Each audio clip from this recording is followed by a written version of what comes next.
girl never expected. The man who bought her did it only for her looks, and spent 1,000,000 gold coins without hesitation. What shocked her even more was that he treated her gently, and even took her out shopping together. She began to believe she had met a kind master, but in truth he only wanted her body. The moment they entered the clothing shop, he told her to try on revealing tops.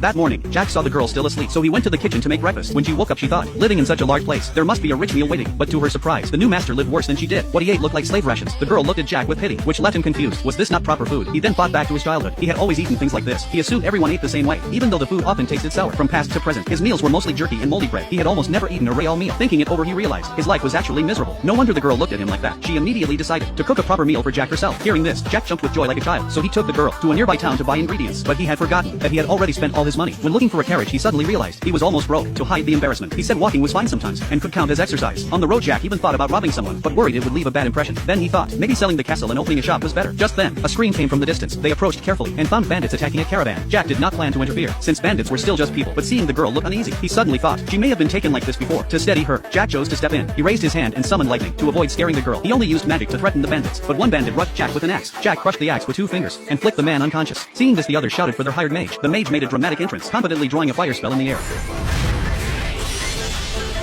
Jack easily neutralized the fire, but the magic circle was already complete. Once activated it could kill Jack. Unfortunately the mage was weaker than Jack. Jack stepped on the circle and took control, and sent the spell back at the mage.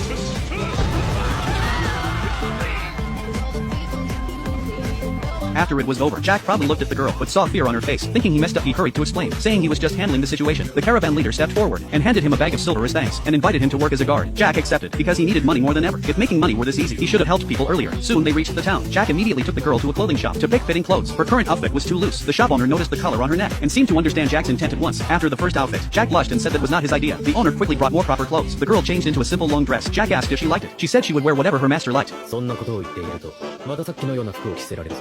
これがいいです、ご主人様。 The shop owner felt a bit disappointed, but could tell the girl truly cared about him, and felt happy for them. Next Jack took her to the blacksmith to remove the collar. Hearing this the girl froze and tried to speak, but Jack gently stopped her. He explained that keeping the collar meant she still belonged to Demon King Magia, and she did not need that. Hearing this the girl's ears turned red, but after checking the collar the blacksmith hesitated. It was a magic item, and he could not remove it safely. The collar also had a trap, and forcing it could cause an explosion. The safest way was to unlock it with a key. Jack recalled that the auction seller had no key, meaning the key was likely in the Demon King's castle. After understanding this, Jack left silver as thanks, but the blacksmith refused firmly. Jack thought he was being rude, but then learned that 2.5 months ago, the blacksmith and his daughter were attacked while traveling, and Jack had saved them. They fled in panic and never thanked him, which the blacksmith had regretted ever since.